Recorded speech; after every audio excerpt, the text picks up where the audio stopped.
So maybe some of you caught what happened yesterday, and maybe some of you didn't. That's perfectly fine because some of the details were a little scattered apart. The Secret Service, on one side, absolutely failed, and on the other side, succeeded. But nobody's putting the story together for you because what it paints is an ominous picture. We all know that President Trump went to the UN. We all know the message he delivered. Some of you may know what happened just before he delivered the message. And you may even know the major announcement the Secret Service made about foreign threat actors that had the entire area surrounded. But did you piece it all together? Because that picture is dire. And I'm going to tell you the full story in just 1 minute.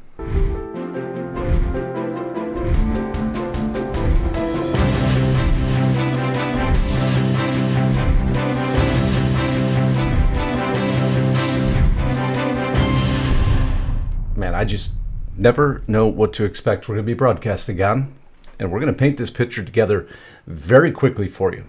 But we're going to start with mainstream headlines, and we're going to end with mainstream headlines. Because after what I report to you, after what we covered today, I want you to pay attention at the end of the broadcast what mainstream media is choosing to cover. You know I always love starting with the HuffPost, and don't worry, I'm not going to play a single Jimmy Kimmel clip. You know why? Because I don't care. All I care about is the hypocrisy involving it. Un-American, Kimmel calls out crackdown. Why? Because it was what you feel is censorship? Well, that's great, Jimmy and Democrats. Censorship, huh? Did you all read the headlines yesterday? Did you miss it? Google admits political censorship on YouTube, promises to embrace free speech. What happened?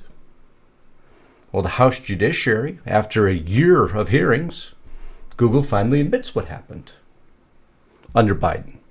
Promises to end ban of YouTube accounts of thousands of Americans censored for political speech.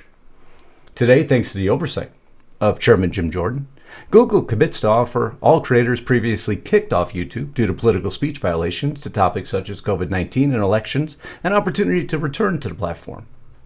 Google admitted, the Biden administration pressured Google to censor Americans or remove content that did not violate YouTube's policies. The Biden administration censorship pressure was unacceptable and wrong. Public debate should never come at the expense of relying authorities. The company will never use third-party fact checkers. Hard stop there. How many years has it been since COVID?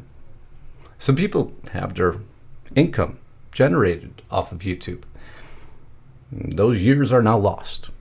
The growth that they could have achieved is lost. The growth that I could have achieved is lost. Never get that back. But Jimmy Kimmel and the Democrats want to cry censorship. You know what? Y'all could go F yourself. Because Google just uprooted the entire storyline so we could take the Jimmy Kimmel story, go find a paper shredder, and shred it up. It's gone. It's irrelevant. There's bigger stories. This is the big story. And you know when I transition this quick into a story, how big it must be. Trump arrives at the UN headquarters to address world leaders at the General Assembly. And it quickly fell apart from there, didn't it? The Times, Europe, put out this article on Sunday. To mark Trump's arrival, UN staff members have joked that they may turn off the escalators and elevators and simply tell him they ran out of money, so he has to walk up the stairs. And lo and behold, just wait for it. Gets on the escalator and it stops. Go ahead. Now, I already have a problem with this. The President of the United States and his wife, they are now trapped on an escalator. What's Secret Service doing? Are they rushing to get him off a trapped escalator? No. Is there any urgency that you see? No. He's a sitting duck right now. Oh, that's not the worst of it, though. He is a literal sitting duck on an escalator right now. Is the Secret Service rushing to protect him? Oh, here, I'll play it further. Nope. Nope, they just relax. Let him progress and walk up the escalator. I know a lot of people miss that. I haven't painted in the full picture yet. Because if you knew the background before he arrived, what was going on, well, then you're going to see why I'm a little upset today. But that's what we do here. If someone at the UN intentionally stopped the escalator as the president and first lady were stepping on, they need to be fired and investigated immediately. I don't know about that. If I was you, I might be looking a little deeper into that, because I don't know if you got all the pieces of the story here. You know, I like to talk about conspiracies, right? Because if y'all listen to your own Secret Service, that on one side did something really good, on another side did something really bad, and you put those two pieces together, nefarious? Oh, just wait for it, folks. I want to just take a breath, calm myself down. I'm fired up on this one. Thank each and every one of you again for helping me to let the algorithm here on this platform know that this news matters. Now that they finally admitted that there was, the Biden administration asking for censorship of conservative voices to help the algorithm know news matters. And I thank you for what you're doing every day for me, making sure your bell is checked all, subscribing if you're new here, making sure you're still subscribed. If you're an existing, joining as a member, membership has exploded here, providing super thanks, sharing the video, putting comments, those all make a difference. And those of you who've traveled over with me to Restricted Republic, is the majority of days I continue the podcast today. I'm only going to do one today because this was so important. I put all my focus into it to get you all the details of what happened. Sometimes I'll do that, but most of the time I carry on over at Restricted Republic. The podcast continues on. Please join me there today. It's the ultimate means of support. It keeps these lights and cameras on. We truly wish they were free, but nothing is free. The storage, the space, the websites, everything else behind it. And that's fine. We love giving you the news. And if you love us doing the news for you, just get over to Restricted Republic. Subscribe today for me. Monthly, annual subscriptions. You have a dashboard. You can cancel anytime. We're not there to hold you hostage. We're just there to make sure you stay because of the news we provide you. Love you there today. Let's get back to the story. At least Susan Crabtree's with me on this. Why did Secret Service allow President Trump and Melania to get stalled on an elevator before his speech without moving quickly to protect the leader of the free world and his wife? It's a good question, isn't it? Why didn't they do anything about it? Especially when their own Secret Service knows, I'm going to skip this because I don't care about an investigation, because I don't believe the UN should be here. I don't. I don't believe their building should be here at all. I don't support the UN in any way, shape, or form. Putting my position out there so you know where I stand. I don't believe they should be here. They don't care about us. We shouldn't care about them. Period. But the Secret Service knew.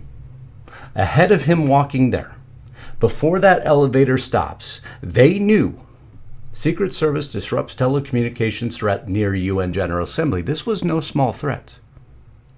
No, this was a large, coordinated, well thought out, month-long threat. I'll go through some of the details for you. Federal partners assisted in the operation, including Homeland Security Investigations, Department of Justice, as well as Office of the Director of National Intelligence, and state and local law enforcement. I'm tripping over my words. Everybody who's been with me knows when I get excited about a story, I trip over my words. Whew, I'll calm down. No, I'm not. Forget it. As a result, they discovered tens of thousands of co-located and network cellular devices capable of carrying out nefarious telecommunications attacks. Tens of thousands within a 35-mile radius of? Good.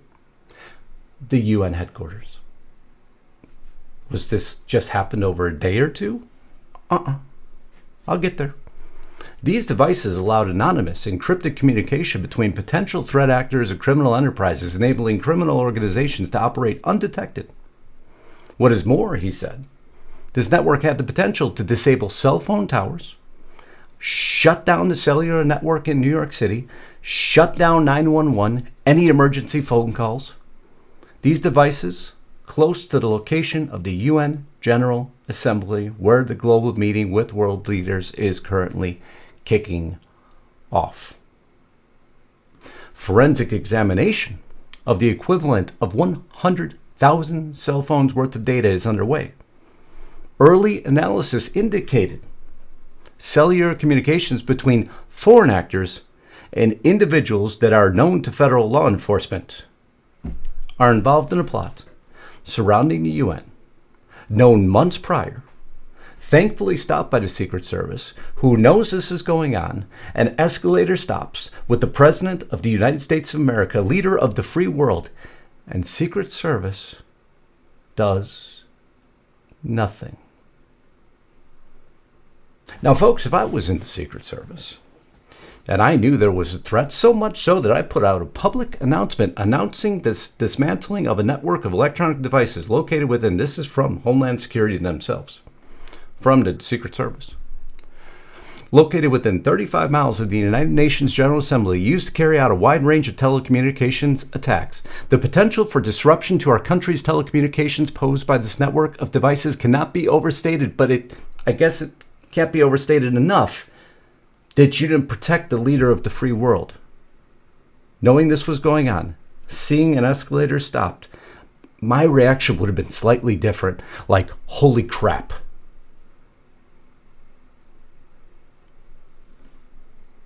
What do you, just tell me, am I off base? This is probably the most hated man in the world right now, hated and feared. He is stopping an agenda that nobody stopped. And I'm going to go through what he talked about at the UN. That made him even more hated.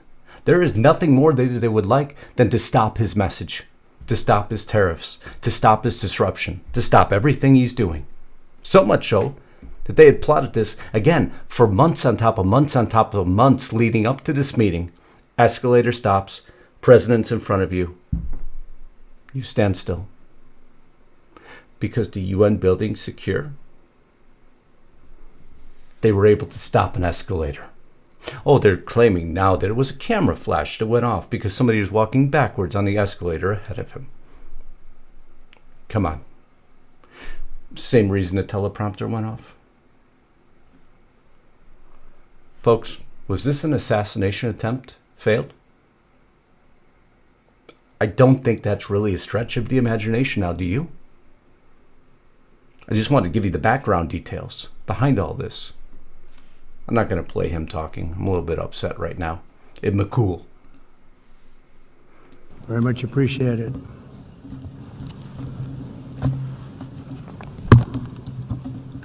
And I don't mind making this speech without a teleprompter, because the teleprompter is not working. I feel very happy to be up here with you nevertheless, and that way you speak. Could have been a one-off incident, huh? But when two incidents happen, now I feel there's a little coordination. I don't deem that coordination as acceptable. And either did President Trump. But you think it slowed him down? Oh no. It wouldn't slow me down either. You see, I got a very similar reaction to what he has in moments like that. Because obviously he, more than likely, at least I hope, knew about the plot that was uncovered. And more than likely knew when the escalator stopped, at least in the back of his mind, hold on now. And his reaction's very similar to mine. I'm going to remind you that you failed. And then I'm going to come after you, full throttle. And that's specifically what he did. I ended 7 wars, dealt with the leaders of each and every one of These countries had never even received a phone call from the United Nations offering to help in finalizing the deal. All I got from the United Nations was an escalator that on the way up stopped right in the middle. If the First Lady wasn't in great shape, she would have fallen. But she's in great shape. We're both in good shape. We both stood. And then a teleprompter that didn't work. Just a little reminder, I guess, I know what you did, and I didn't miss it. And he didn't. But don't worry. I'll show you what he did, and then I'll show you what the left did. Because I hope this paints in the picture of what's going on in the background. This was by far larger than they're telling you it was. So Trump goes on. Trump says the U.S. is fully prepared to impose a very strong round of powerful tariffs. I believe very quickly. If Putin doesn't agree to end the war in Ukraine, of course, Russia will respond. What else did he talk about? Trump says European nations must immediately cease all energy purchases from Russia. Otherwise, we're all wasting a great deal of time. He chastised the UN for creating new problems for us to solve, including, and he went on and on and on, against uncontrolled immigration. It was his primary point throughout his speech. Number one political issue of our time, the crisis of uncontrolled immigration. He made it very clear. He went on. A brief preview of the U.S. call for the world to come together to end the development of biological weapons. Then he went after London, Europe. They have Sharia law. And the UN's funding an assault on Western borders. So you see, he didn't stop. He didn't release.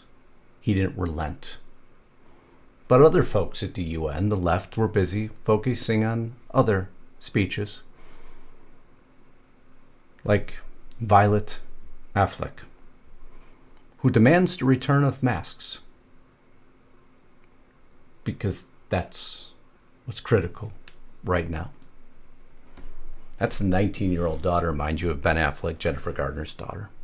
She addressed the United Nations on Tuesday, demanded the immediate return of personal masks to combat coronavirus.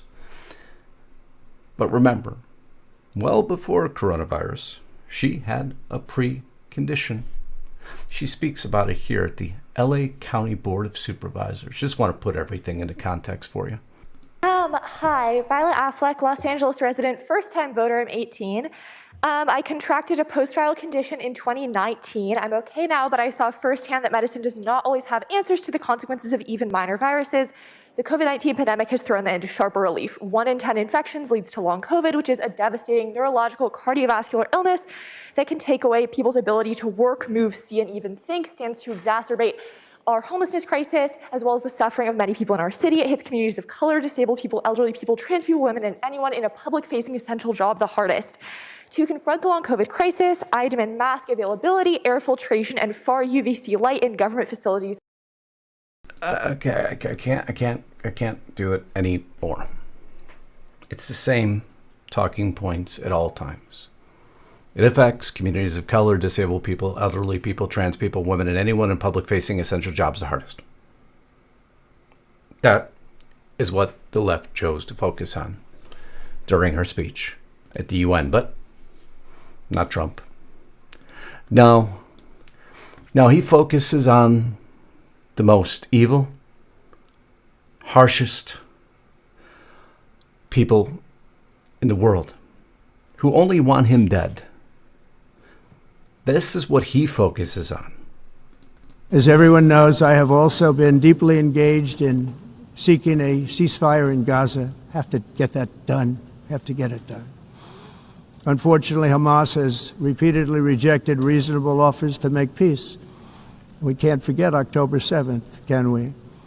Now, as if to encourage continued conflict, some of this body is seeking to unilaterally recognize a Palestinian state.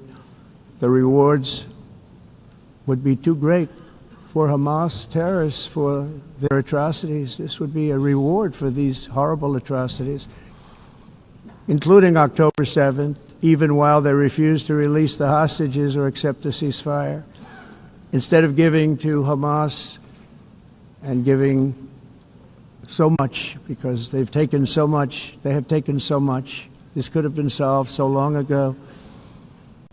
But instead of giving in to Hamas's ransom demands, those who want peace should be united with one message: release the hostages now. But the UN isn't united on that. No. It was a vast array of communist dictators speaking against the United States, of which we allow them on U.S. soil time and time again. But the same man who had a vast plot against him, who, when the escalator stops, has to contend with it with his wife directly in front of him, still takes on those who would destroy him in seconds if they had a chance. His wife, after it, announces a global children's initiative. You see the love and compassion that they still illustrate, no matter what evil works against them. But what was the left doing? Well, they're complaining about Tom Homan and trying to destroy him. The man who now we have 400,000 deportations and 1.6 million illegals have left on their own. And he says that it's just beginning. The right's always working. The left is. They're upset about Tylenol. So what are they doing? Well, they're starting a TikTok trend, I guess. While pregnant, after everything that's been announced, to show that they're taking Tylenol. Not once, not twice. How about 3 times, or 4 times, or maybe 5? TikTok challenge of the day: pregnant moms chugging Tylenol. This is the left. This is what they're choosing to focus on. And we wonder why we have a problem in this country. You see, everything's about getting impressions on social media. It's actually destroying the very fabric of our society.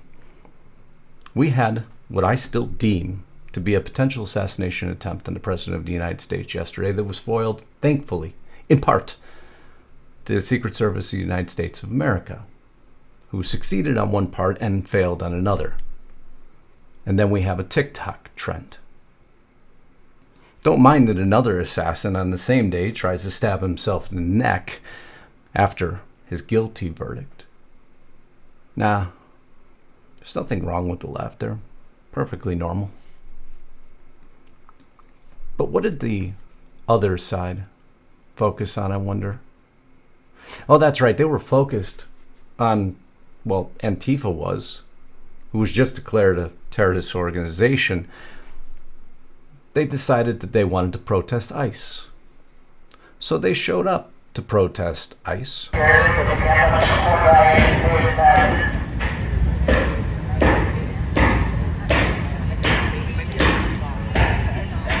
Pounding on a federal building. With your fucking iPhone.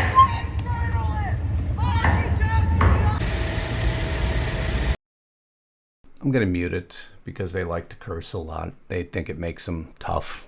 They think it makes them seem really, really rough, right? Covering their face, hiding at all times. Well, it doesn't end well for them.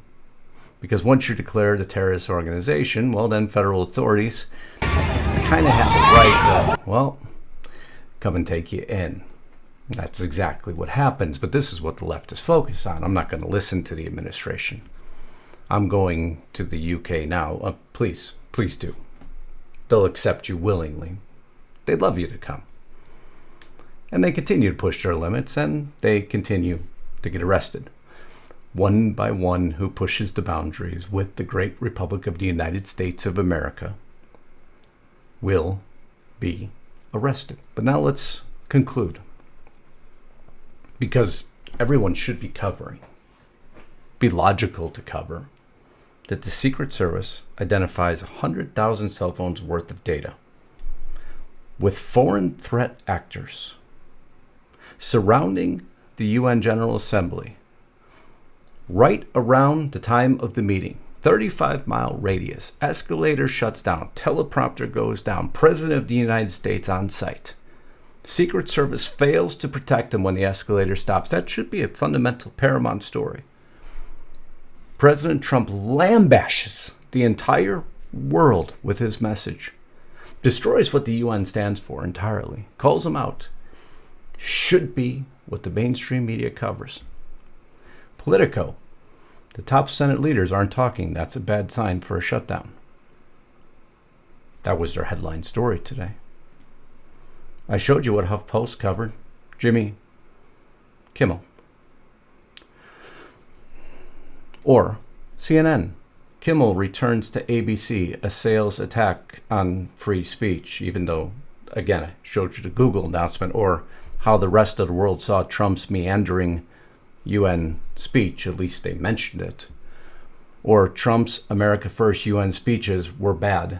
This year's address was worse. It's not what I got out of the message, but I guess that's what they want to get out of the message. I guess they like their messengers better. At least the one I covered for you yesterday. Remember this statement? A tyrant.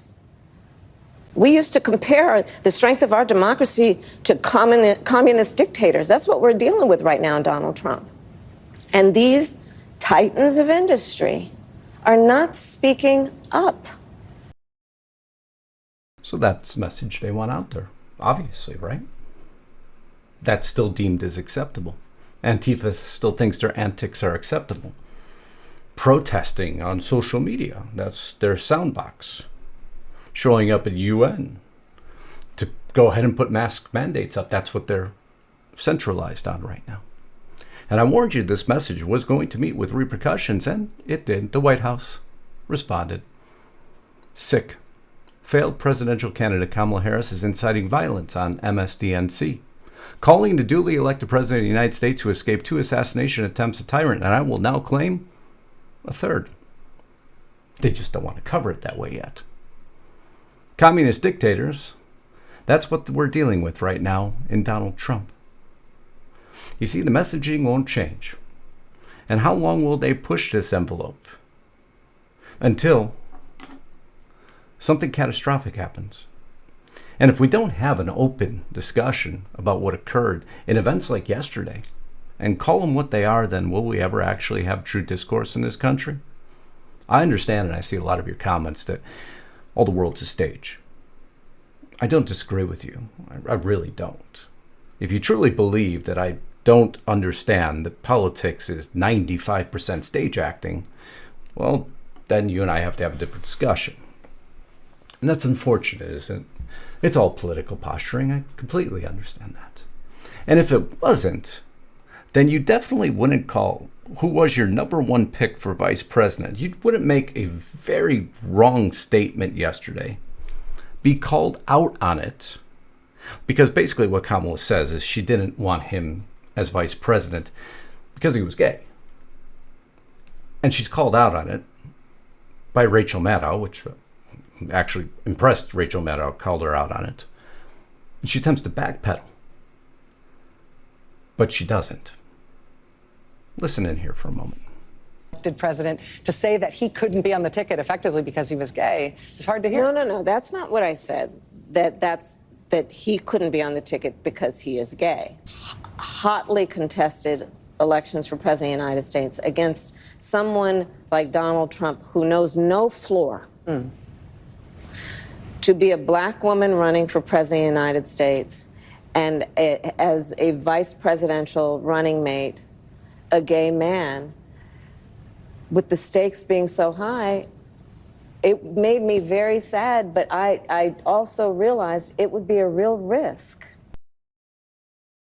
So, in other words, you didn't pick him because he was gay. I don't know how else you can say it. But see, that's the problem in this country. People just can't be honest anymore. They can't admit what they state, even when they state it. They can't admit what events are, even when they happen. They can't admit reality when it's right before their very eyes? No, because they've gotten used to a different reality that exists on a screen of a telephone or a computer screen. And it's a scripted reality that took sometimes hundreds of takes. And they believe that's reality. And folks, it's not. You see, that's a script, just like what we watch on TV. How many times have you watched somebody at a restaurant take 1,000 pictures to get one, and then claim that was just their one moment in time? Nothing is what it appears to be. And the events of yesterday, I will challenge, do not appear as they were. And so my job is to simply give you the facts and then ask a question. What do you think really happened yesterday? Was that a failed assassination attempt or not? I look forward to your opinion. I love you all. Until next time, Godspeed and God bless. Justus Knight, signing out.